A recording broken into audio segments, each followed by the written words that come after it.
This is Marketing Uncomplicated. Hi, everybody, and welcome back. Today, my guest is Allister Frost. He's Future Ready Mindset through leader, author, and speaker. Allister, I'm going to do something a little different today because I think that you're going to be great at it. And I'm going to hand the mic over to you and introduce yourself to my audience, please, in your own words, and let us know exactly what you do.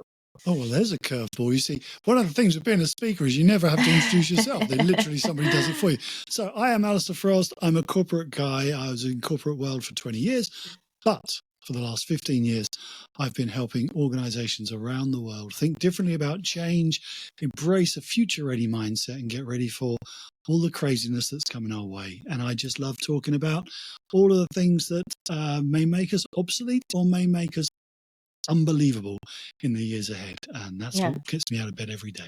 I love it. So before something just popped up, and I'm going to go through everything else, but do you talk a lot about what's happening with AI and the changes that we're seeing in terms of really jobs and people and all of that? Is that really is that a primary conversation that everybody is always keen on hearing, or is it? Yep.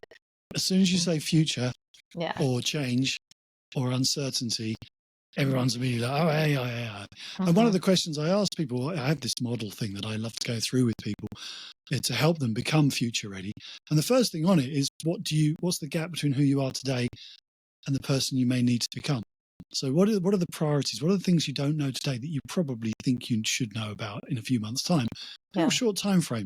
And of course, AI comes up in all of those responses because everybody's either playing with it and thinking, wow, I can do more, or I'm not doing it right, or they've had their head in the sand. And frankly, they're getting to the point where they're a bit worried about it. So AI is a really fascinating. It's one of those moments in time with technology where it just accelerates everything. Everything happens much faster than expected. So it's kind of a pinch point for uncertainty and change to many people. Yeah, I mean, they say that it is the fastest change that we've ever seen in human history in terms of how it's moving and how quickly it's moving. Would you say that that's pretty accurate? Yeah, it probably is until the next one comes along and the one after that. This is the trajectory. This is what tech does. Tech accelerates. It doubles in speed at regular intervals. But even with my knowledge of the tech sector, I was at Microsoft for many years, and I've got many tech clients, and nobody saw that it could be adopted and become so distributed and so enjoyed, I think, by a lot of people. Sort of confused masses at the moment, but nobody thought it could just become, it could spread like it did. It was like a virus, the way it's gone through the whole world of business, and it's just upended so many things that we thought were sacrosanct. That things are the way they are, and then suddenly, oh, what? I don't have to read an email. I don't have to write an email. I don't have to get a photographer. There's all sorts of things that are just up in the air. Many of those things are, I believe, premature in terms of the way we adopt AI, but there's no question it has brought a suite of capabilities to all of us, anyone with a computer, that none of us saw coming. Yeah, no, so true. I want to dive in a little bit into the shift. I mean, you talk a lot about shifting from old mindset of if it ain't broke, don't fix it, to the new reality of it's already obsolete. So walk us through what sparked that shift for you personally, and really how that shift. So two-part questions: what sparked it for you personally, and how you utilize that for the people that you work with? Yeah, I suppose it's a story from my career, and it's only when you look back on what you've done and the changes that you've gone through, you can sort of appreciate just how pivotal they truly were. So I did 10 years at Kimberly-Clark, which is a fantastic consumer goods manufacturing company, brilliant people, amazing technology. But, it's bathroom tissue and facial tissues and Kleenex and Huggies and those sorts of brands. So it's not the most glamorous job. No, but it's everyday use. It's everyday use. It's every day. It's what flew off the shelves during COVID. Oh, yeah. Essentials. I mean, that must have been... well, here's the thing. But way back then, I remember writing. I had to do a 25-year forecast, and I remember there were two things that were definitely missing from that forecast. One was the internet, which has changed quite a lot, and the other was COVID. So my forecast was hopeless. Anyway, I worked there at Kimberly-Clark, and it's a brilliant company, but it was there was always room for innovation. We were always looking to do things better. We had competition, of course. But fundamentally, if it ain't broke, don't fix it, was the mindset. The product is good, it works. It's iterations, small innovations, nothing too radical. But of course, what was different is when I went to Microsoft, and that's where Bill Gates was saying, if it works, it's obsolete. To try to get, firstly, Microsoft's employees, but of course, the wider world to appreciate that everything, literally everything, every process, every tool, every system, everything it can already be done better. Yeah. The way we're recording this, it's a miracle. You're on the other side of the world, and here we are having a nice chat. I'm in London, you're over there. It's brilliant, but it could already be done better. There is somebody somewhere somehow has figured out a better way to do this. Now, that doesn't mean we have to do that thing, but we do have to go into this with the acceptance that this is not optimal. This could be better. Mm-hmm. And that's what I try to bring to my audiences and to the clients that I work with, is this permission, if you like, to accept that everything is obsolete. It can already be done a bit better. Therefore, you have permission to change, to improve something today. It's okay to say this could be better, to say, I'd like to improve this. I'd like to make this better. However small or however big that is, you have permission.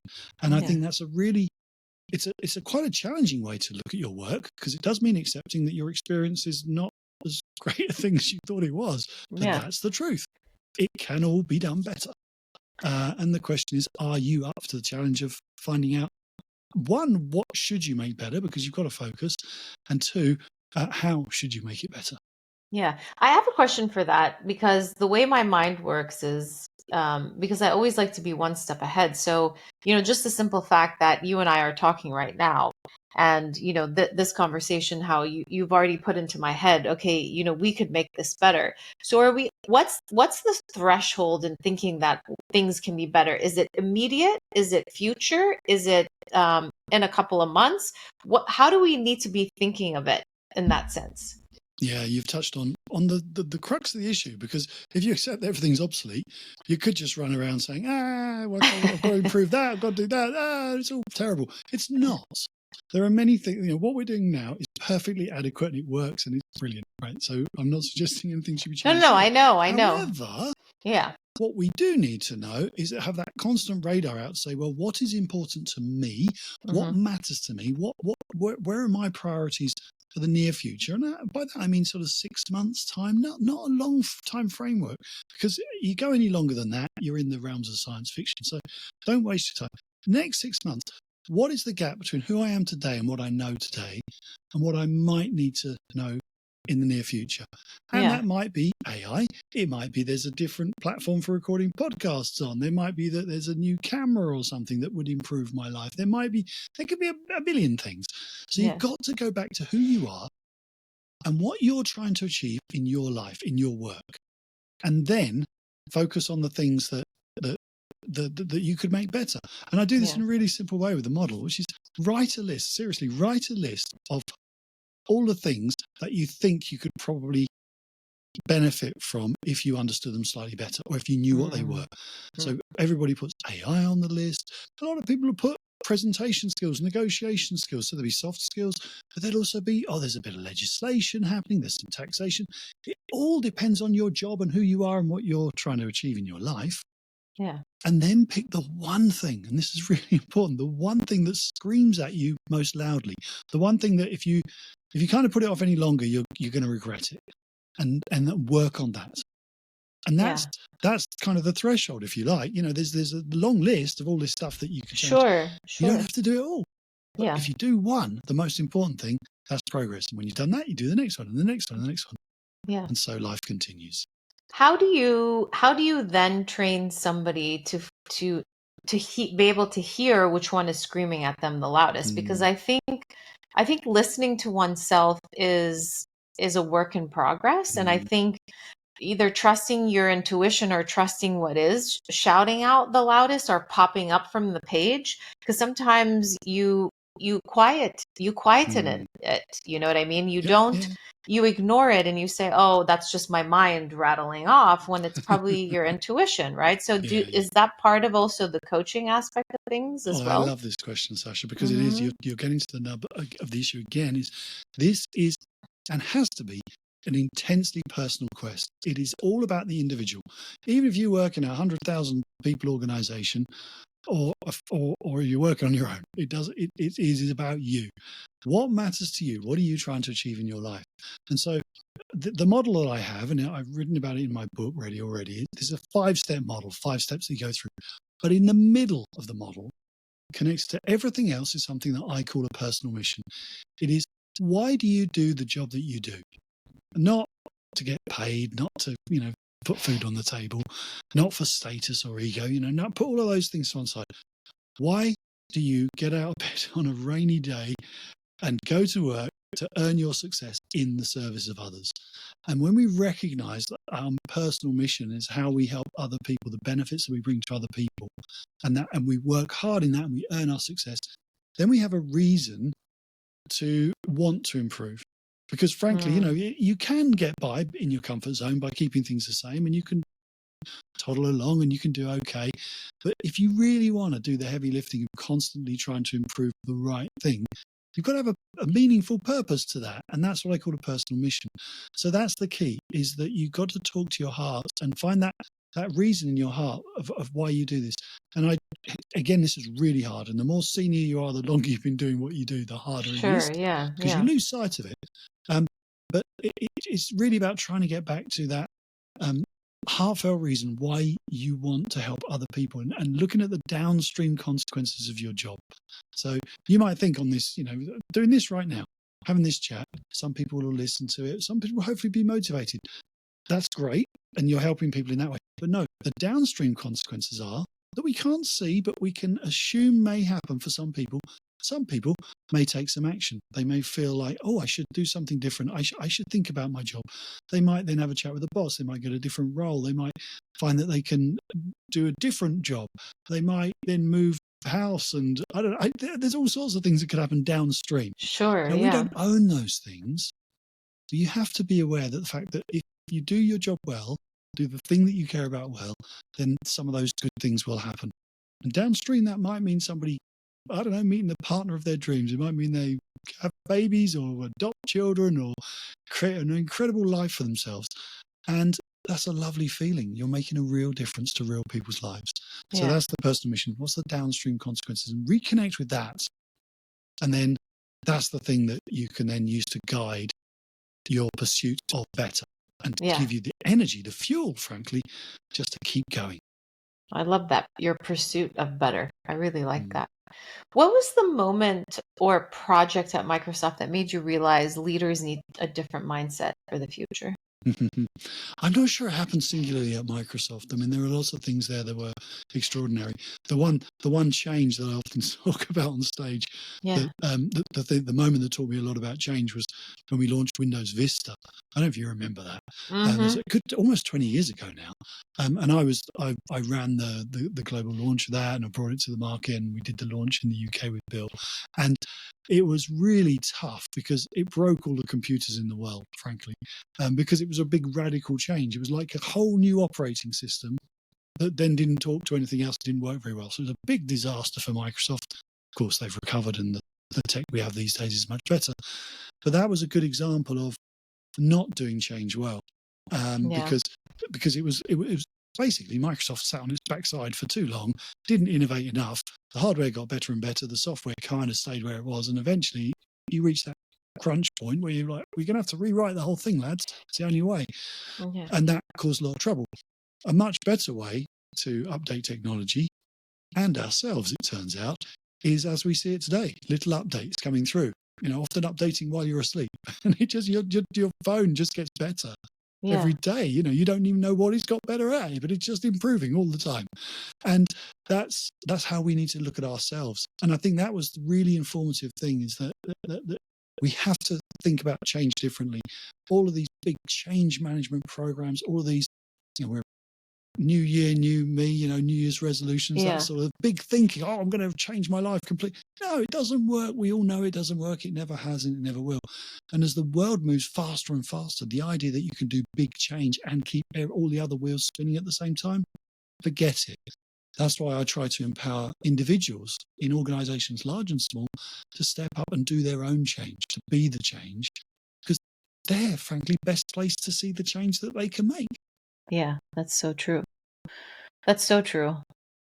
I'm just looking at it from a hierarchical standpoint in terms of changing the individual to change the larger outcome is, and you're right. I mean, all of this new year, new me, or like the change management things that are happening, and oh, let's come into your company, you're going to spend X amount of millions so everybody can change. But I mean, if the desire is not there from a mindset shift, it's never going to happen. It's never going to move forward because people haven't bought into it. You're almost forcing them to buy into it, versus when you're working from an individual standpoint, they're wanting to put that work in because it's not imposed on them. Therefore, there you go. Well, people only change when they want to change. It's as simple as that. Yeah. And you've got to give people the space to think about what they can bring to the world and the change that they can be. And if you're a very junior person and you're new in the role, yeah, your change is not going to be huge. It might be that you just tidy up the CRM system or change the color of the columns in the spreadsheet. That's fine. It's still an improvement. I'm not knocking it. That's still progress. That's good. It's helping us be better. And frankly, I think this is a wonderful thing because I've been a leader. I've had teams of people. And it's really hard. It's harder now than ever. 15 odd years I've been a speaker and working with organizations outside of Microsoft. And I really found it hard to know what the right next step would be back then. It's even harder now. And I didn't get better at anticipating change or predicting the future as I became more senior. If anything, I got worse because I was more deluded, more sort of in the clouds of my own superiority. Yeah. And I didn't know what was right. And I liken it to the TV show Who Wants to Be a Millionaire? Yeah, from back in the days. Yeah, back in the day, still running here in the UK, and they always, you have these lifelines, don't you? You can phone a friend, and you can ask the audience and all that stuff. And I think with the future, it's always, if you're a leader, it's always much better to, if you ask an expert, even if your friend is a world expert in the future, they're still guessing. They don't know. But if you ask the audience, you ask your team members, if you ask your colleagues, the chances are you'll sort of land on something that kind of makes sense for humanity. It's just that law of averages thing that the power of the crowd thinking for you, and that's a really good thing for leaders. Is like, step back. You don't have to lead the change. You can actually delegate that to your team members. Just create the environment where they have the courage to have ideas and to be themselves and to speak up when something could be better. Yeah. Well said. So let's dive in a little bit actually into why change programs fail in these companies. What do you think is the number one reason they fail, and how does future ready mindset fix that? Change fails because people don't get on board with it. It's exactly what we've just been talking about. Like we talked about. And I think the myth is that people don't like change, and a lot of organizations, a lot of teams say, oh, well, it didn't work because people didn't come with us. In my experience of asking thousands of people, do you like change? Most people will say they do like change. They'll probably exaggerate it slightly because they feel like there's a slight compulsion to say that if you're in work, surely I should like change. Or if you're working for a particular company, it's like, I'm on board, whatever I have to do to be here. It's the right answer, isn't it, to give, I like change. But what they don't like is uncertainty. What they don't like is the sense of loss that accompanies a lot of change. And actually, that's the thing that holds you back. So that's what I try to help people to see, is that whether you're a leader or you're a member of the team who's going through change, you need to think about, the downsides to most change are not huge. They're not life-threatening. The sky won't fall in if we change the color of the packaging or something. It might feel like it at the time, but you're probably not going to be worrying about that change 20 years from now. It will be long forgotten. So kind of get over yourself. That's kind of a first thing, is we catastrophize and we dramatize the downsides in our own minds, and they very rarely do things go so badly that it's catastrophic. So just enjoy the moment of going through the change and trust in yourself. Know that you can change, and try to be positive and make it happen. Yeah. Now, do you only ever work with individuals, or do you work with like a company gets you to come in and support, and then you work with the individuals within X team or so on and so forth? Or is it just always individualistic, or can it be a larger company and individual support? It can be all sorts. So I wrote the book to try to get the thinking into as many people's minds as possible, because then it's a very accessible way for anyone to sort of learn about this and think about it for themselves. But typically what I do is I'll be invited in to speak at a company conference.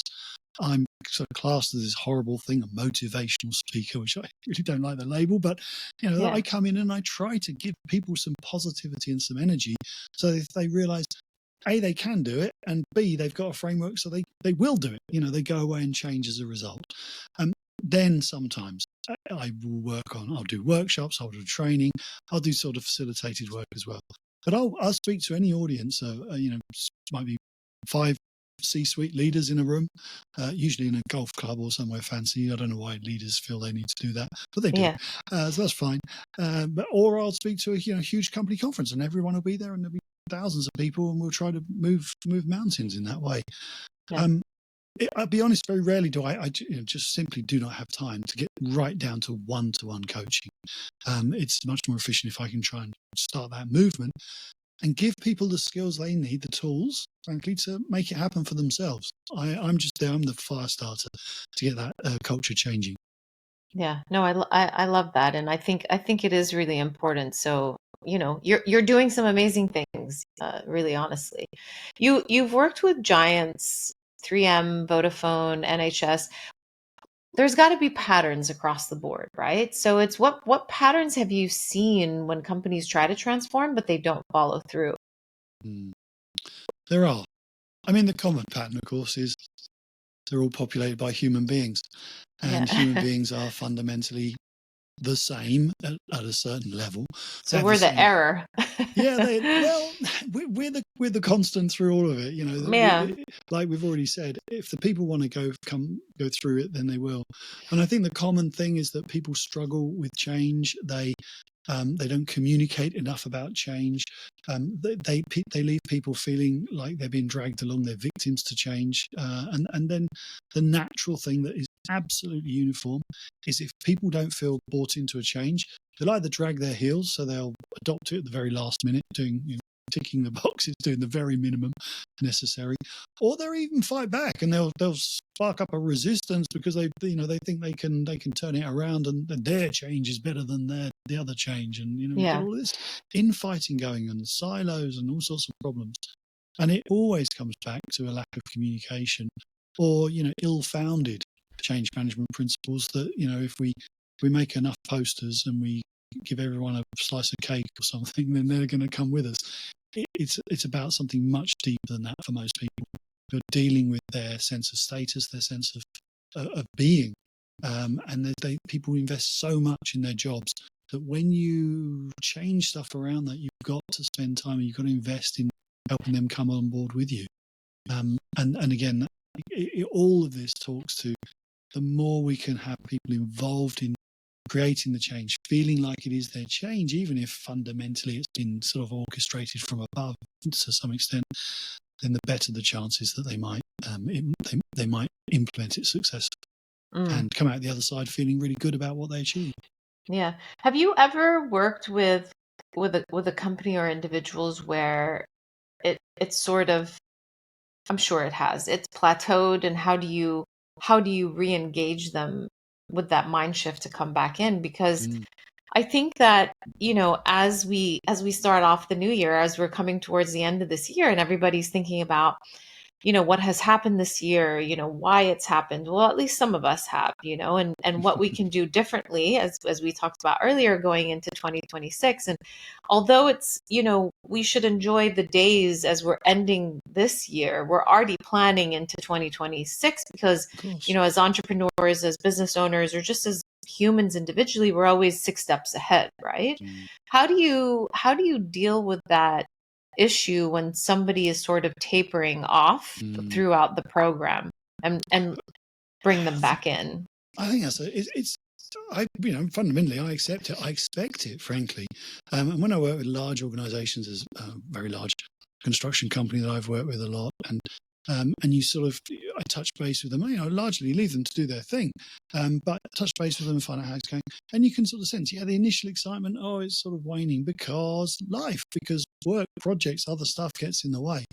And we all sort of set out sometimes at the beginning of the week with, right, I'm going to achieve all of this. And by Wednesday, we're looking at our diary thinking, oh my goodness, I've got more things on my to-do list than I had at the start. It's not working. That is life. That's why I try to insist that every organization gives their team members, their staff, space and time to think about their future.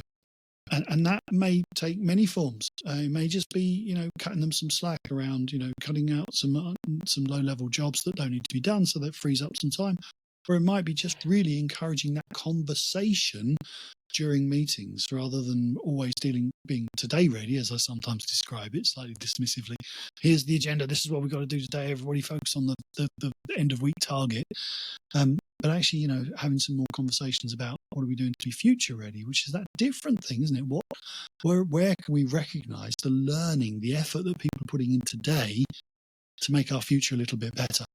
And I've got a really simple technique actually that can help. But people, there will always be this natural cycle. You've got to reinvest your own mind in staying focused on the future, because today will always get you.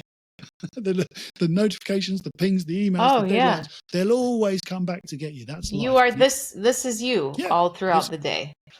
Through life, always. Because and so the thing that I've observed is that all technology, and I'm a technologist, so I can say this, all technology, smartphones, tablets, laptops, whatever you've got, it is brilliant at making you today ready. It gets you through the day. It tells you where your calendar is, tells you where you should be. It pings up notifications if something new happens. And it's all about the here and the now. It's wonderful. But those devices are lousy then at giving you space to think beyond the present. They're good tools for doing research and things, but they won't give you that space. They won't sort of nudge you and say, why don't you do this now? Because in 6 months' time, you've got this thing coming up and you probably could be a bit more prepared for that. So the really simple thing that I do, I've got one here, look. This is a notebook. I call these my ready already passports. I love that. And they're little pocket-sized passports. They're designed. They're rigid and rugged like a proper passport. That's why we've had them made like this. And they've got the process inside, and a bit of explanation. I love that. But fundamentally, all this is a notebook, and I say, carry this with you alongside your phone. Don't leave home without it. Go with it. Go take it with you everywhere. Because the number of times when we're sat having a coffee, we're on a transport, or we're, waiting for a meeting to happen or something, there are loads of moments during the day. And what most of us do is we reach for our phone and we scroll or, waste time. Or, we might feel like we're being productive, but we're probably not. I say just every so often grab this thing, open it up and write down something about your future. Write down something that's been a bit difficult today, something that you learned, something that you saw, an idea you had, anything that you think might be insightful for your future. And that's where that can be really helpful at giving you that space to think about your future again. And if you do that for 28 days, which is one of the challenges I set my audiences now, then it kind of becomes a habit. You just get used to micro journaling. It's not a big thing. It's literally writing stuff down. But at the end of the month, you'll have enough in there to sit down with a couple of colleagues at work, maybe just have a chat with them and say, look, this is what I've been thinking. I had some ideas. Is there anything here that you think we should do? And then suddenly you find if they're in agreement, you're creating the future. You're making something better. You're actually bringing improvements. So that's one of the things, when you're dealing with that roller coaster of losing your focus, getting dragged down back again, if you've got a tool like that little notebook, you can just pull it out again and go, that was good, wasn't it? When I was thinking about the future, I felt alive. I was making change. I want to do more of that again. Because today will always beat it out of you, and technology will do that at double speed. So that's why I love the old analog pencil and paper. Pen and paper. I do too. I want to get my hands on one of those. They're fantastic. What a great idea. What a great idea. Completely. It totally works. I'm feeling the inspiration, and we're not even sitting right across from each other. We're sitting through a portal through the web. That's fantastic. I love that. So we broached a little bit on AI in the beginning of our conversation. With the piece of AI accelerating and changing ever so quickly every day, every hour, why do you dedicate your space specifically to helping busy professionals become future ready? Well, I think AI is just the backdrop to our lives. It is a terrifying and also enlivening prospect for many people. It really can be viewed from both ends of the spectrum. But I think it is fair to say that many people are anxious if they're aware of what AI is doing and the progression that it goes through every day, every hour. I mean, it's just unbelievable how quickly it's moving. I think it is right to be slightly anxious about your job. And if you're in a senior position or a middle management position, you're going to have to make some tough calls about staffing and how do we get things done around here. And that may involve decisions about your people. And I think people are making a lot of mistakes at the moment with AI. They're assuming it's this all fantastic tool that gives you the right answer and it can speed all this stuff up and all this efficiency. And the truth is, I think AI is extraordinary, but it is basically designed to minimize uncertainty and maximize utility. That's all. As a technologist guy, you look at it and I think, wow, that is clever what these guys have built, because it feels almost human. It's typing out the answer to me. Oh, this is really, and the answer is plausible. It seems decent. It actually makes sense. That's amazing. But what a lot of people are doing is they're saying, oh, I've got an answer. That'll do. Good enough. And AI does not exist to create the perfect answer, the best answer. It exists to give you an answer that doesn't increase your uncertainty, so it is plausible, and it brings some value to you, not the maximum value. So I really urge people to think differently about AI, and if they want to develop a future-ready mindset, use AI as a tool. It's a brilliant research tool, but never trust everything that it gives you, because it's not there to give you the right answer. You can only do that with your brain and your experience and reflection. And that's why my model is all about getting people back to having more curiosity about what's possible, more bolder imagination about what they could do to make the world a better place, or that they could do to improve their job, and human-to-human communication. When people talk to each other, look each other in the eyes, read the gestures, read the signals, you can't do that, and I don't think you will ever do that with a computer or a robot. It is different. I agree. It is biological. It has taken us millions of years to evolve to this point where we can do what we do. Yeah. Don't surrender all of that magic because there's a box that somebody's given you that seems to sort of be able to answer questions coherently. Yeah, no, totally. I mean, totally. There's a part of me that thinks that with the move and the acceleration of AI, that it's almost like, listen, it's granted to change a lot of things. It's granted to improve a lot of things. It's granted to, maybe take away from certain things. But I think it may also push us in the direction of wanting to connect more, wanting to bring us back to, where we were maybe. I'm an 80s baby, and gosh, sometimes I wish we could just go back to that time and simplisticness of things, pre-dot-com boom. But also the dot-com brought us so much, right? I mean, we went into this vortex of the dot-com world, and now we're going into this vortex of the AI world, and we'll come out on the other end and we'll figure it out. And to your point, how you said, excuse me, that, a lot of people are thinking it's going to take away, where, it's really the manipulation of what media tends to make people think or feel or wonder about certain things that are coming out. So it's really just be smart about it and utilize it to the benefit of yourself on a day-to-day basis, or how you're managing to make it work for you through work or anything else, Exactly. I mean, it is a wonderful tool. I use it every day. Basic generative AI to help me get unstuck, to help me rephrase things, to help me just sort of come up with something a bit fresh. But I never take it fully at face value. I always put myself into that. And that, I think, is the mistake that some businesses are already making quite visibly. They are laying off junior staff members where they can see there's a simple, repetitive job, maybe customer service, answering the phones, something that is very easy to automate with rudimentary AI and voice and things like that. I think that's a huge mistake, because we all need to be trained, and that's how we get better at being part of the workforce, is by doing some of those jobs and learning and then growing and moving on. And then these companies that are laying off the junior staff are going to have a huge problem in the near future when they need middle managers, because they haven't trained anybody. That's a computer. The computer's never going to do a middle manager job, never going to do a senior leader job. So that we are making a lot of mistakes along the way, and that's the worry. Every industrial revolution has created more jobs than it's taken away. So I'm not too pessimistic about the job market. I am worried, though, about middle-level people who have built up a comfort zone, are good at what they do, and they no longer have maybe the neuroplasticity in their brain or the energy, frankly, to keep learning. And they've kind of lost that. They can, but they've got used to not doing that learning thing. Yeah. And I really worry for those people, because you do have to adapt. This is a different game we're playing now, and you have to make sense of it. So everyone, please pay attention to AI. Work out what it means for you and your role in your life. You don't have to wholeheartedly love it. You probably shouldn't wholeheartedly hate it.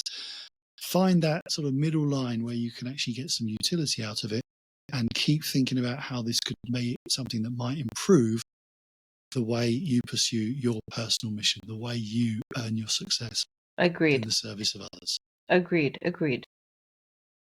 To jump on to, to further kind of delve into, AI, superpowers, and so on and so forth. You talk about 3 human superpowers: curiosity, creativity, and courageous communication. Courageous communication that AI can't beat. So we talked about everything that AI is supporting and providing us. And as you said, it's not a direct copy paste. We should be utilizing it as really a support system, a support mechanism. Which superpower out of those 3, so curiosity, creativity, and courageous communication, do people struggle with the most, and why? Which do they struggle with the most? I'm going to say curiosity, because if you can do that one, then you'll nail the other. But they're all really hard. They're all hard. They're not hard. Yeah. They're all things that a 5-year-old child does brilliantly, that we all did brilliantly. Yeah, because we were once children, and it beats it out of us, right? So let's just start with curiosity, because curiosity is biologically, curiosity is a survival instinct, is to make sense of the environment so you feel safe within it. And that's why kids, that 5-year-old kid that I refer to very often, they ask a lot of why questions. Why? They drive you crazy, kids. But that's because they're trying to make sense of the world. But when we become adults, and certainly after week 1 in any job, we stop asking why. We stop asking those curiosity questions, because we're worried we'll be judged, or we're worried we might tread on someone's toes, or we're worried we probably should know the answer to that question, but we may have forgotten. And curiosity, therefore, is getting back to that childlike state, actually, and not necessarily saying it out loud, but having the courage to ask yourself, why is it that way? Why do we send an invoice to clients? Why do we only produce that product in packs of 3? Why, literally just question whatever you're looking at, whatever is staring you in the face.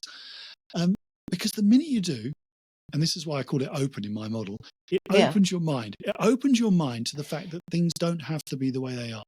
They could be different. They could, you might take it as given that we always send an invoice to the clients by post. That's what we've always done. That's what we'll always do. Yeah. But the minute you say, why do we send an invoice by post? Actually, maybe we could send it digitally. Of course, that's an obvious thing. So then you're getting into the creativity.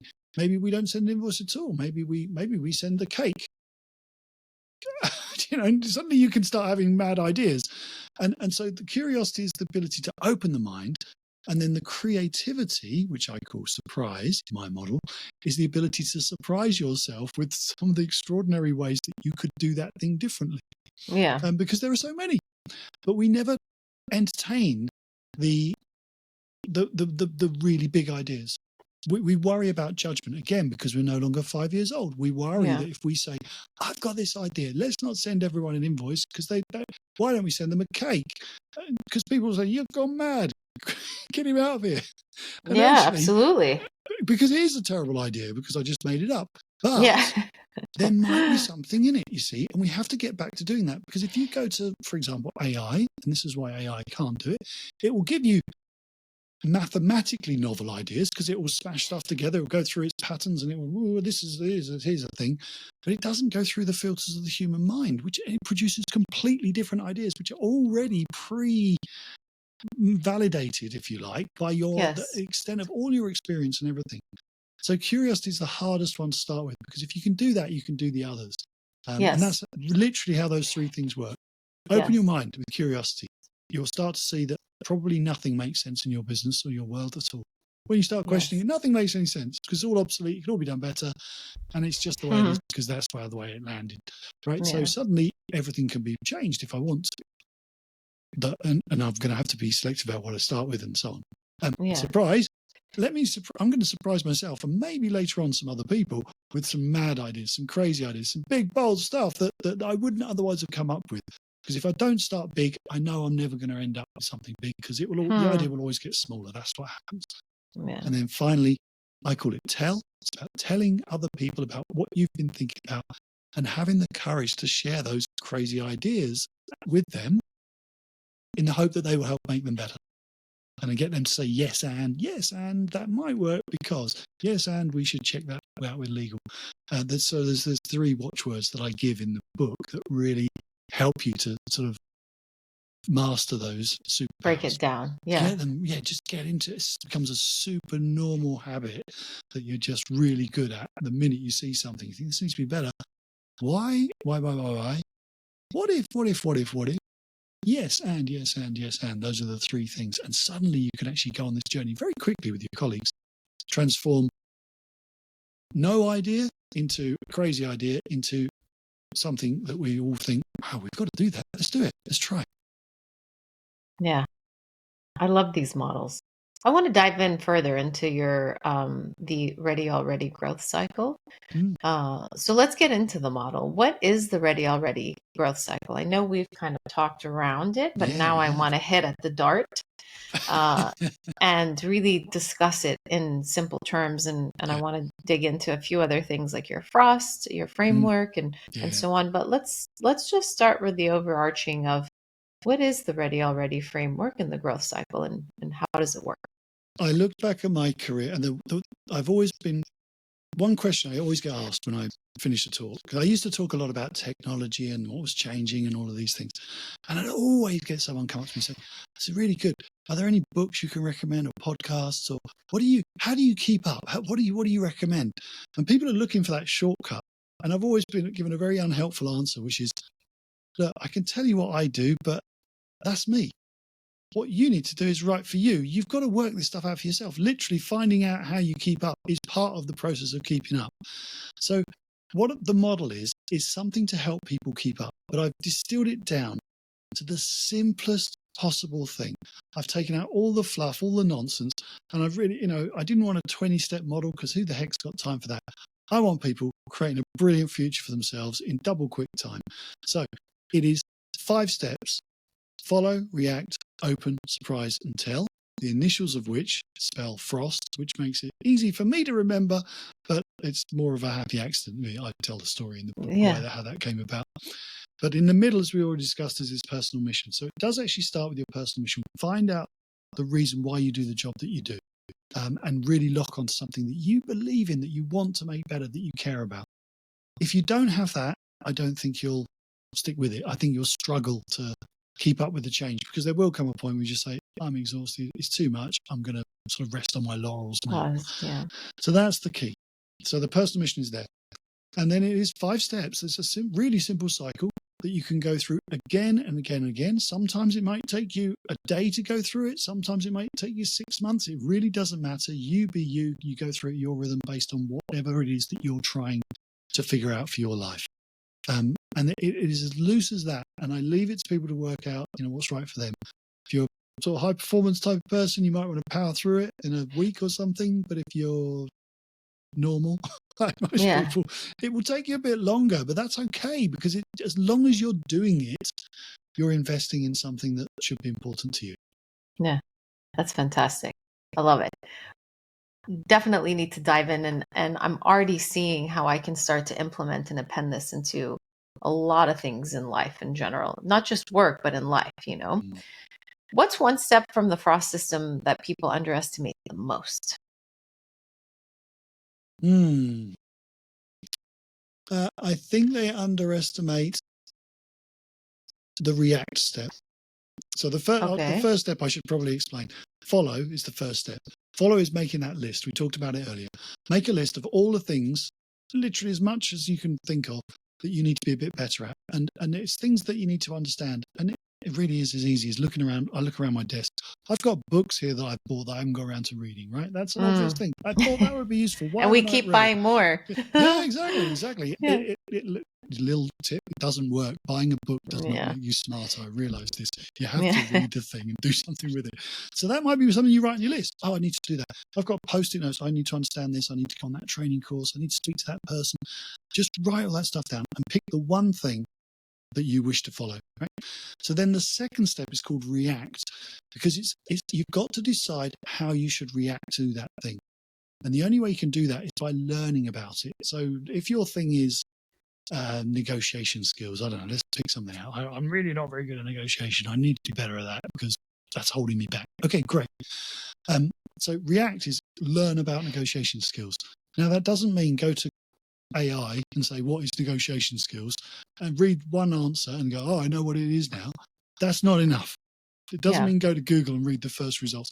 Learn like we used to learn in the old days, go and learn in the way that works for you, right? So that might mean reading a book, it might mean talking to an expert, it might be going to a conference, it might be listening to some podcasts. It doesn't matter. Do something that works for you. Learn about it. Immerse yourself in that topic because it matters to you. And try and find out the things that are really going to get you excited about negotiation skills. And when you've done that, when you get to a point you think, I'm okay, I understand it a bit better now. This makes sense to me now. I'm pretty good with this. Then you get to react. Then you say, is it still as relevant to my future as I thought it would be at the start? Right? It was something I felt I really needed to do. Now I've kind of got my head around it. Is it still important or not? If it isn't, and this is why it's called react, your reaction is, nah, it's not for me. Fine, you've kind of done the work, you've ticked the box, great. Go back to your follow list and pick something else. Don't waste time. You've done enough. You've got on top of it. You're fine. But if you think, actually, really, this negotiation skill is really good. I think my colleagues would benefit. I think we could go further. I want to go further. I want to go deeper. I want to have some ideas about this, about what I can do with it. Then you're going to move on. And that's where you're going to get to play with the open, surprise, and tell steps, where you're going to have some real curiosity, creativity, and communication around it. But people underestimate that react step. A lot of people will see AI coming. They'll think, oh, that's really important. Oh, we need to learn all about this, lads. This is really important. Everyone's focused on it and we're all getting on top of it. And before we know it, we've implemented it and we're doing it and we're putting the customer system in place. And it's only after we put it in place, we realize, oh, that's not really what we thought it was. Not really the answer we should have gone for. We've gone too early. So many people underestimate that react step. The importance of it, of pausing and checking and saying, okay, is this still right for me? Because there's so many things you could do. So don't waste your time on the wrong thing. Yeah, well, I like that. Don't waste your time on the wrong thing. You've dropped some knowledge bombs. I like it.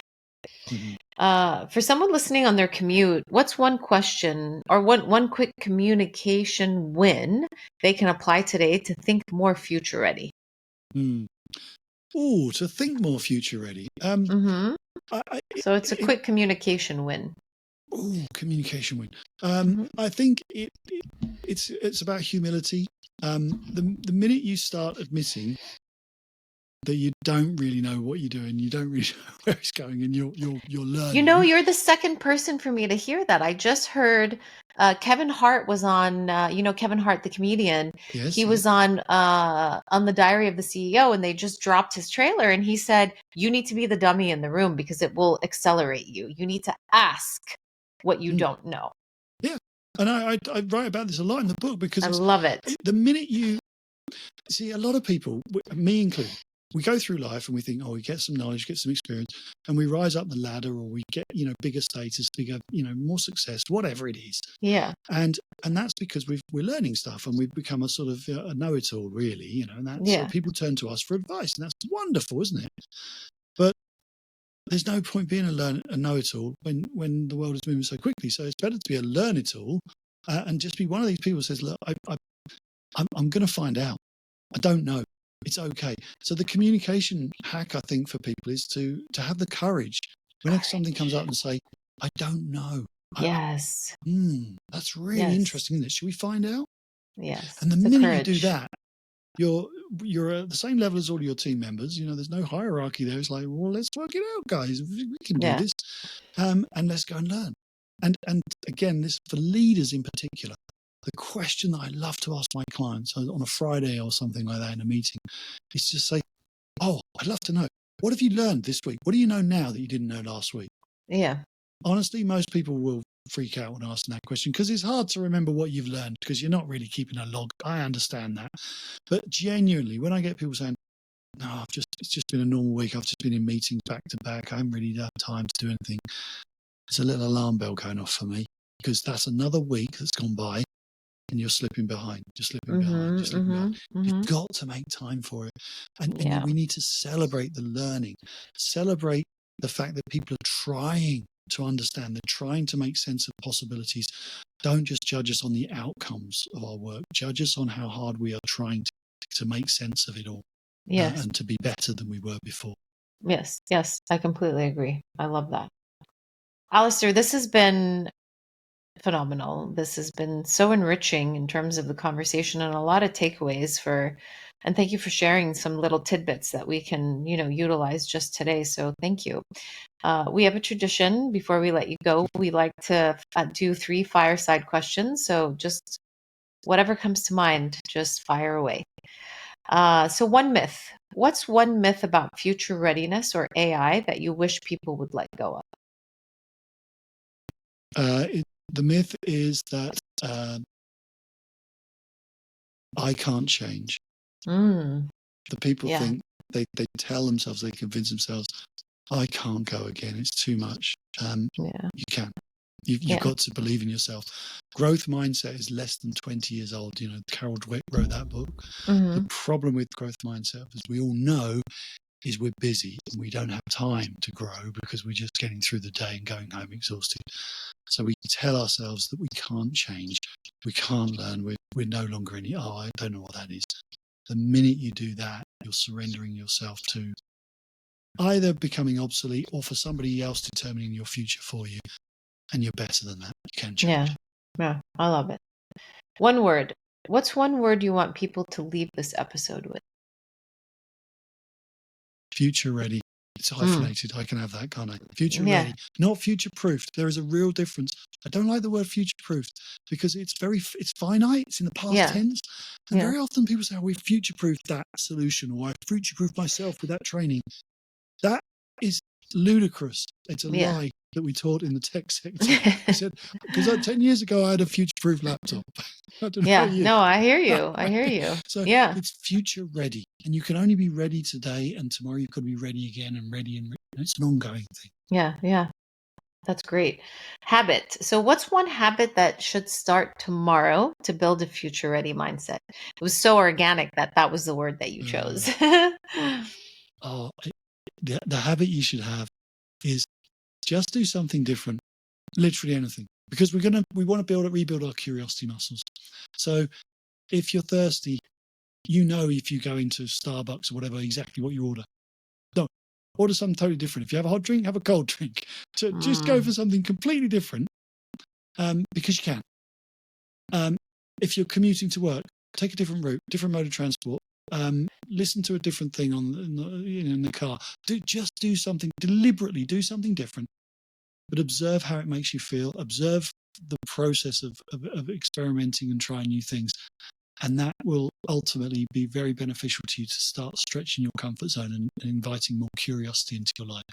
Yeah, no better way to end the podcast. That's so beautiful, Alastair. Thank you so much for your time and for sharing your wisdom with us today on Uncomplicate It. We really appreciate it. Oh, it's been an absolute joy talking with you. I really enjoyed it. Thank you.